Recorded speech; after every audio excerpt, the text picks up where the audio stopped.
Hello everyone, in front of a live audience, I welcome you to What's My House Worth? It's a new show here in Needham, and what we try to do is help you determine what your house is worth. Who are the hosts? Well, my name is Rob Tickton. I own a residential brokerage company in Needham, and what we do is help longtime homeowners. I also own Dadic Development, which is a residential real estate development company right here in Needham. And I am Ryan McDonald. I am the co-founder and owner of Hawthorne Real Estate, which is a brokerage under Hawthorne Properties, and we also do residential development and construction under Hawthorne Builders. So together we're sort of a one-stop shop for your complete real estate needs. That's right. So hopefully between the two of us we can help you out and help you figure out what your house is worth. And the way we're going to do it today is look back on the sales data in April right here in Needham. And April was a pretty busy month as far as the number of homes that were sold. Ryan, can you speak a little bit to the sales data? I mean, April is traditionally a pretty big month, and this month didn't disappoint. We had 28 homes selling in the month of April. That compares with 26 homes last year, so you see a little bit of consistency versus a month of March, as you remember, in Needham, we only had 17 sales.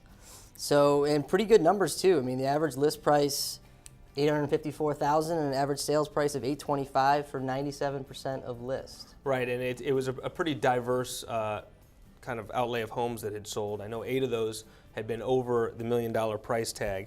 You look at that sales price per square foot number, $305. It seems to be kind of hovering around that number the last few months. I know 2 months ago that number was in the 290s. I believe last month that number was around between 310 and 315.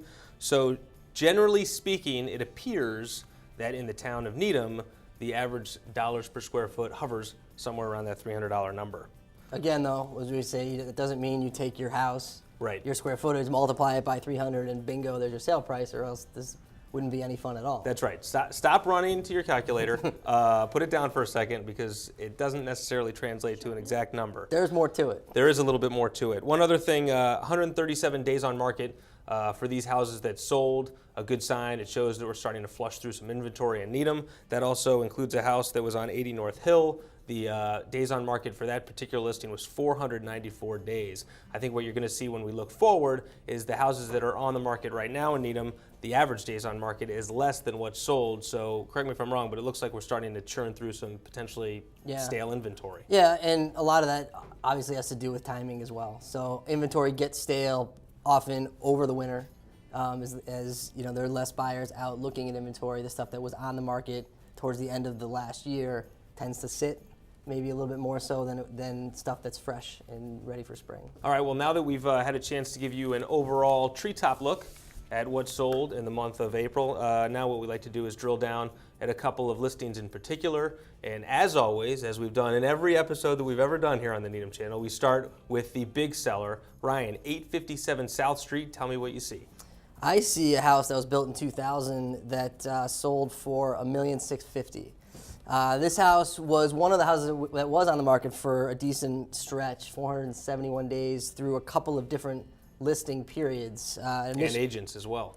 Yes, that's true. It started with an agent at just over $2 million back in 2010, and it was on the market for a little while. Then it went with a new agent at 1.875. Then it went through a reduction, ultimately selling for 1.650.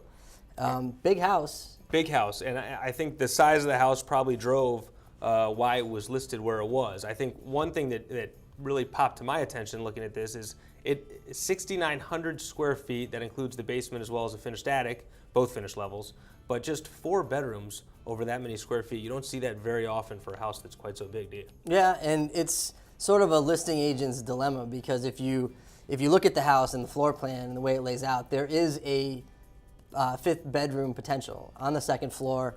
It's one of these, tweener rooms that one owner may use it for an office, one owner may have a need for it as a nursery, but from a straight real estate perspective, is it really fair to list it as a 5 bedroom? Probably not. So it's a 4 bedroom with kind of a bonus room.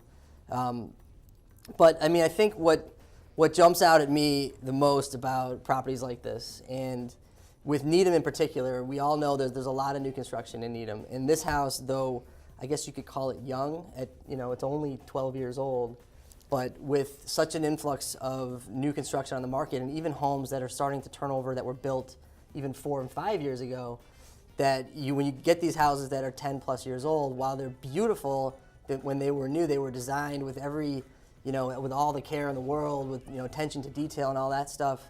But for example, your brand new appliance in 2000 is not 12 years old. So while it's beautiful, shiny, stainless, and very grand and impressive, and this one is all of that, you're still competing with homes that are brand new, that are in sort of the same price point, that offer you the same amenities, but the stuff is all new, and you may haven't had an opportunity to customize it along the way. So it's tough to compete with those unless you can really price it perfectly and/or offer something that these houses can't. And that's Right. a big challenge for these types of homes. You talk about, pricing is key, and there's a lot of development going on in Needham right now, and the more new options that are on the market, the worse off are the homes that are in the 5, 10, 15-year-old range. Another couple things I noticed about this listing, one is the assessed value of this house was over $1.9 million, and much to the chagrin of our good friend to the show, Chip Davis, they were off the mark on this one, as is often the case. Maybe we'll see if he in the second segment if we get a call from him.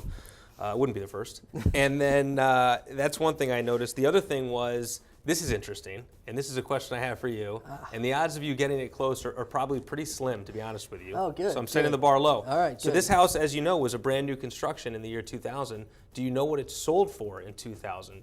Keeping in mind it sold for $1.65 million last month. What do you think it sold for in 2000? See, the problem here is my partner does not think that I do my own diligence. This house sold for $166 in 2000 originally. That is correct. You nailed it. Thank you. Perfect. Well done. All right, so that's our big seller. Which actually, though, not to break up the momentum here, but that does sort of bring me to one point above all in Needham is you do have consistency. So, even in the case where we just got through talking about how it's so hard to compete with new homes on the market, with the things that the builders keep putting out that are in the same price points, that are offering the same things. This house, despite all of that, despite a troubled economy, still sold 12 years later for just right around what it was originally purchased for. Right. So the good news is they didn't lose any money. They didn't necessarily gain any money either. As is the case, we go from the big seller to something we like to call the not so big seller, which is the house that sold for the least amount for the month of April, and this one is 329 Central Ave. Central Ave, as we know, is a main thoroughfare of Needham. It's a house where you don't expect to see skyrocketing property values, and obviously all depends on the other factors involved, not just price per square foot, as we covered. This one was originally listed for $389, ended up closing for $345. On the small side, 800 square feet, 2 beds, 1 bath, but on a big lot, almost 11,000 square feet. And this is what I like to call our only listing for the month. And the reason I say that is because it was the only 2-bed sale in the month of April in Needham. It was also the only sale in the 300s for the entire month in Needham. And it's also the only, there are only 2 houses over the past year that have sold for less than this one sold for.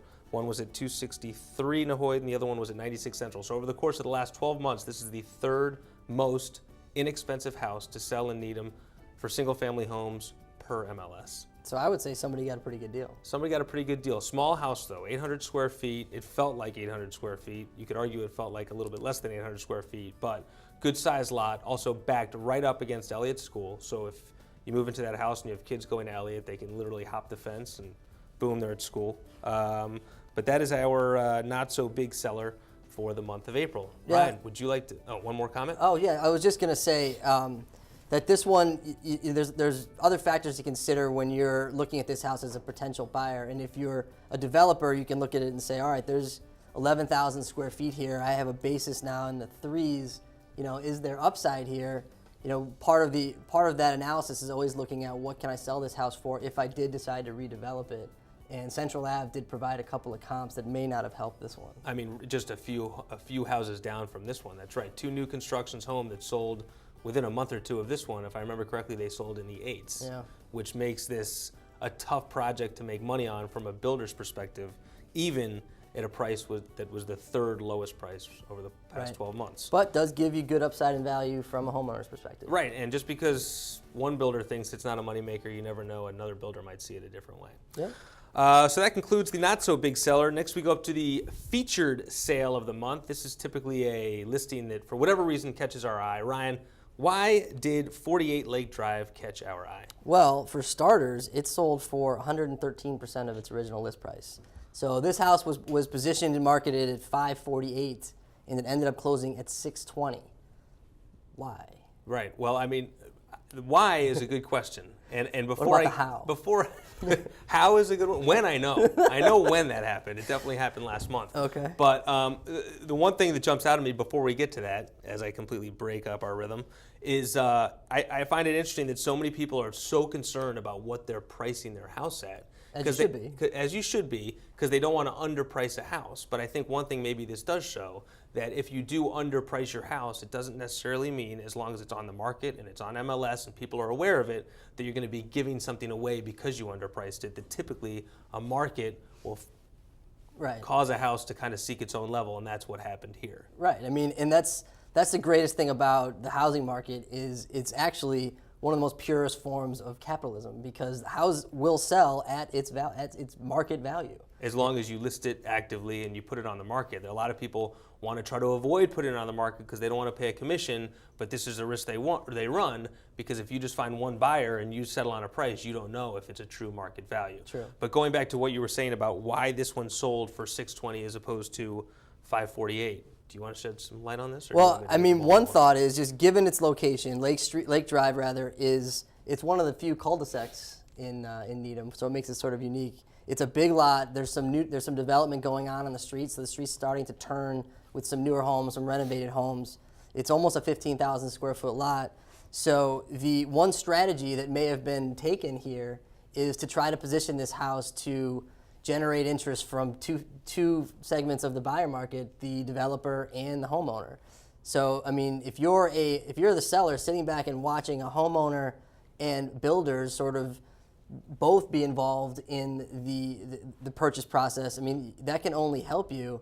Ultimately, this house went to a homeowner, as homeowners typically end up they're usually more willing to pay more because they're not trying to make a profit there on the back end of the process. They're just going to live in it.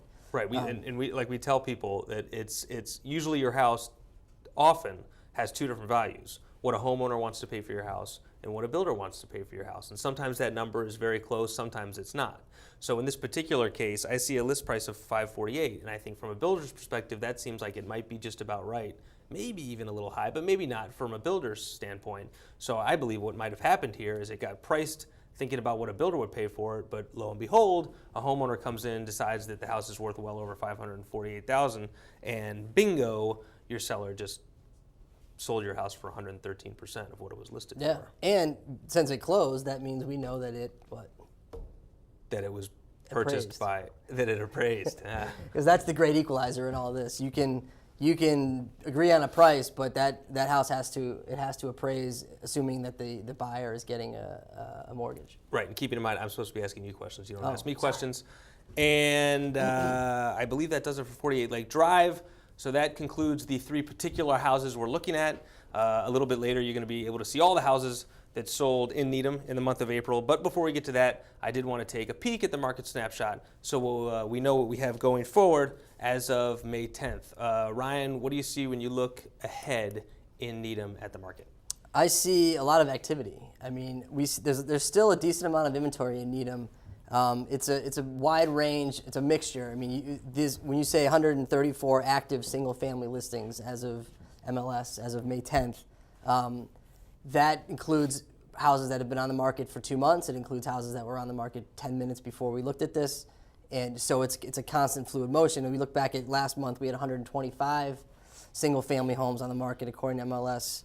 106 have gone under agreement in the last month. So we are seeing a decent amount of absorption. So for every house that's sitting on the market for 251 days, we've got plenty that are sitting on the market for 3 days. Right, and I see, 106 houses that are under agreement. If you figure a typical cycle from when a house goes under agreement until it sells is about 45 days.